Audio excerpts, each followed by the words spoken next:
Well, even as jokes on the salaried, middle class and tax rebates are flooding the social media, let's look at the reality of what the budget 2024 means for us.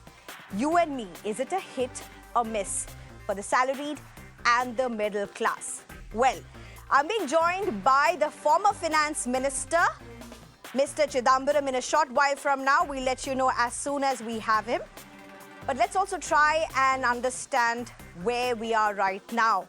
Tax rebate, no specific tax rebate for those earning below 15 lakh rupees. Savings of 17,000 in the new regime for those earning 15 lakhs. Short-term capital gains on specified financial assets now incur a tax rate of 20%.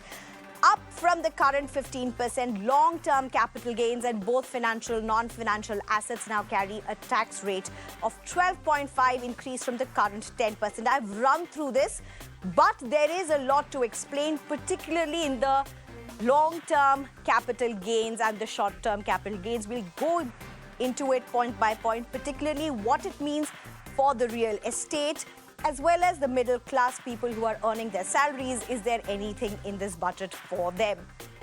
But as I said, I'm being joined by Mr.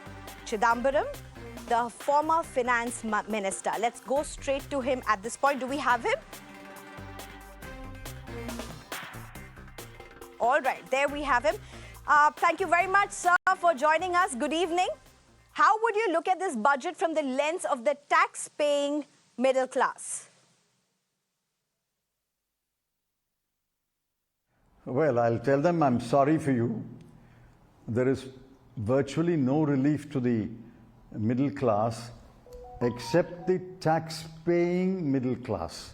See, not all members of the middle class are taxpayers.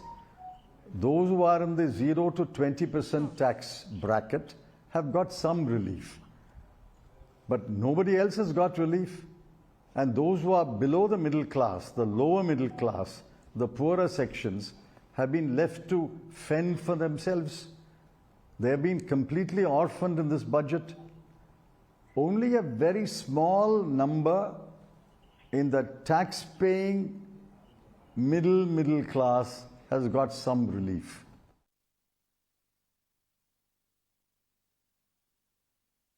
The finance minister has made a series of announcements on jobs, internships, incentives. Do you see this as addressing India's unemployment crisis? She dismissed inflation in 10 words, exactly 10 words in paragraph 3. And she claims to have solved the unemployment problem by creating in words 290 lakh jobs. Where do you get the 290 lakh jobs? She has not paid attention to stagnating wages. Wages have stagnated for 6 years, from 2017-18 to 2022-23. And she has not paid attention to the fact that the budgeted expenditure for education and healthcare has not been spent. The revised expenditure falls far short of the budgeted amounts. She has not talked about MSP. She has not talked about Agniveer. She has not talked about education loans. There are many issues on which the opposition is concerned, and in the days to come, we will express our concern on these issues. One of the issues will be the tweaking of the Income Tax Act, which seeks to bring some capital gains under the tax net. But the finance minister, sir, claims the government focuses on women, jobs, youth, and the prime minister, in fact, has said the neo-middle class. Do you see that happen? Zilch, according to me. You kindly look at the budget speech. Kindly look at paragraphs 20, 21 and 22. Are you any wiser after reading paragraph 20 and 21 and 22? I'm not wiser. She throws three numbers, 210 lakh, 30 lakh and 50 lakh.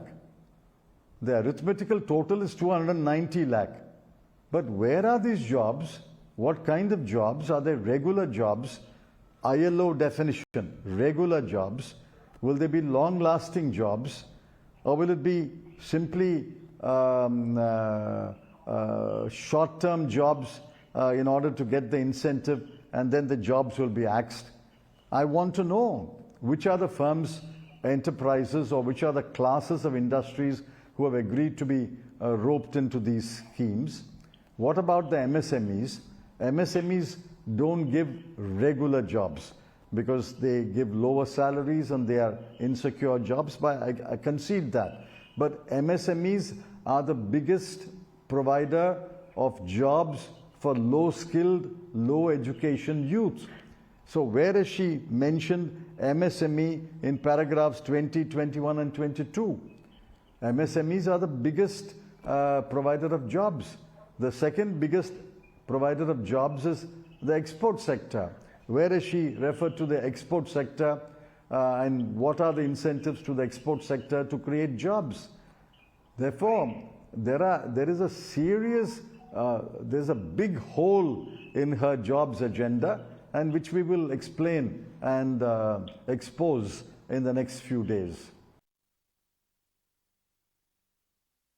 Well, I have to ask you another question. If we look at the long-term capital gains and the middle classes, their taxes that they pay vis-a-vis real estate, there are some worried on the removing of the indexation. Some claim that this is rather a return of the inheritance tax, indirectly or from the back. Do you really agree with this? No, it's not an inheritance tax. That's quite clear. See, she did not mention this in her speech, the Honorable Finance Minister. Later on it was learnt that the fine print is buried in the finance bill. I'm told, I have not studied it, I have just perused it, that the second proviso to section 48 has been deleted. But the third proviso to section 48 refers to the second proviso. I don't know what amendment they have made to the third proviso. Unless I study the finance bill, which I will tonight, unless I study the finance bill in the context of the text of the present Income Tax Act, I cannot come to any final conclusion.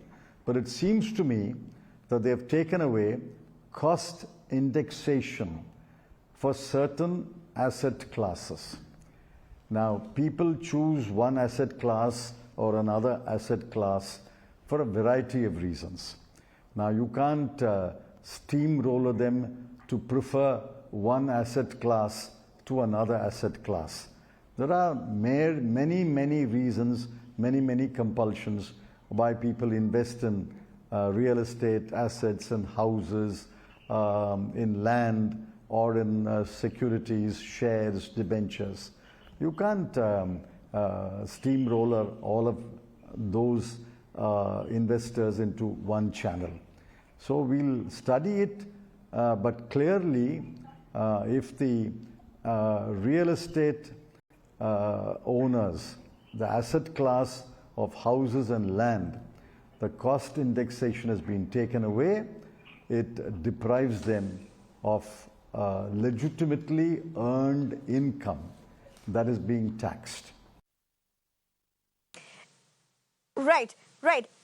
Do you really see, Mr. Chidambaram, the budget, do you see the budget, if it has been able to see India as a cohesive unit of states across political lines?